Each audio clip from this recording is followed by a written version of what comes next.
The Battle of Milne Bay, which was a very important event in Australia's history. Australian troops were put there in expectation that the Japanese were going to land, which they did, in some considerable force. The main place to defend was the airstrip. I think there were more than one airstrip there, but this particular one they defended.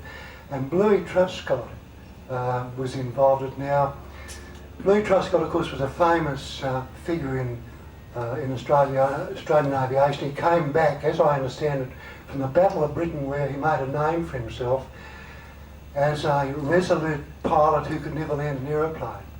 And he always did the big bumps. But when the Japanese came in, he was sent back here. Prior to the war, he played league football for Melbourne.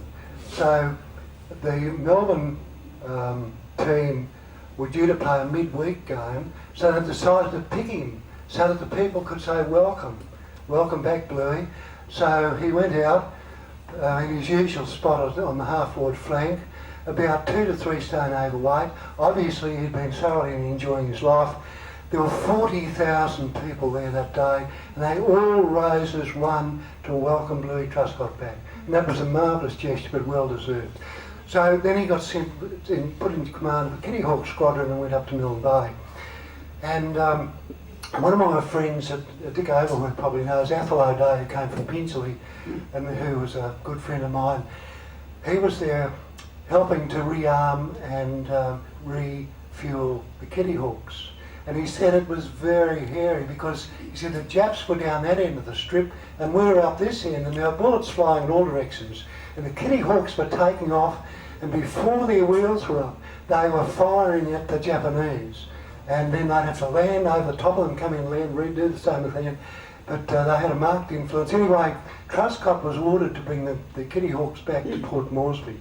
But he said, look, I'm not pulling out of here while these Australian soldiers are doing such a fantastic job. And I think between the two of us, we can beat the Japs, and that's what happened. And that was the first time in the war that the Japanese were beaten.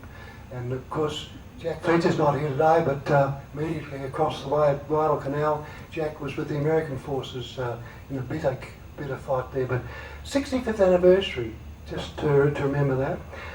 Bluey Truscott had a keen sense of humour, and just the other day, someone sent me an email who said Australian footballers aren't intelligent. So I picked out 2 or 3. One was a Malthouse saying, no one in football should be called a genius. A genius is a guy like Norman Einstein.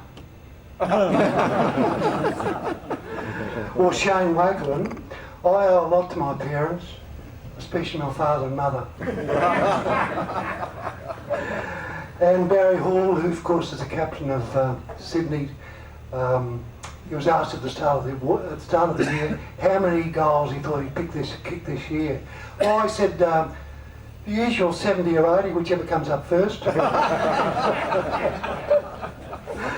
And he was taking our team for training, and he said, you guys line up alphabetically by height, and you lot pair up in groups of 3, then line up in a circle. So Bluey Truscott would have appreciated those jokes, because he was capable of having good ones himself.